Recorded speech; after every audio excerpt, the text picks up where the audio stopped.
Hi friends, welcome to Tarun vlogs. இன்றைக்கி சுவையான chicken biryani செய்வது எப்படின்னு தான் பார்க்க போகிறோம். அதுக்கு குக்கர் எடுத்துக்கோங்க. குக்கரில் எண்ணெய் கொஞ்சம் நெய் ஊற்றி அது கூடவே பட்டை, கிராம்பு, ஏலக்காய் அதெல்லாம் போட்டு நல்லா வதக்கிக்கோங்க. அது கூடவே கட் பண்ணி வச்சுருக்க வெங்காயத்தையும் போட்டு நல்லா வதக்கிக்கோங்க. அது கூட கீரி வச்ச 3 பச்சை மிளகா, கொத்தமல்லி, புதினாவும் போட்டு நல்லா வதக்கிட்டு கூடவே தக்காளி ஆட் பண்ணிக்கோங்க. தக்காளி நல்லா வதங்கின உடனே அது கூடவே இஞ்சி பூண்டு பேஸ்ட்டு போட்டு நல்லா வதக்கிக்கோங்க.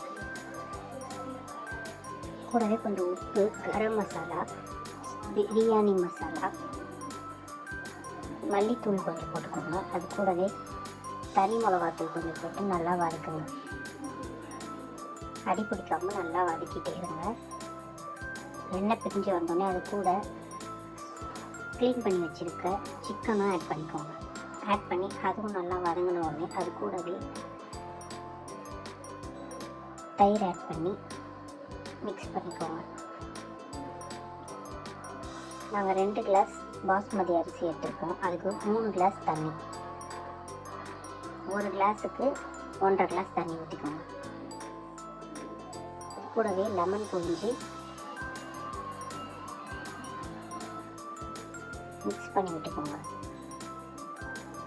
நம்ம 1/2 hour ஊற வச்ச பாஸ்மதி அரிசியும் அது கூட ஆட் பண்ணிக்கோங்க.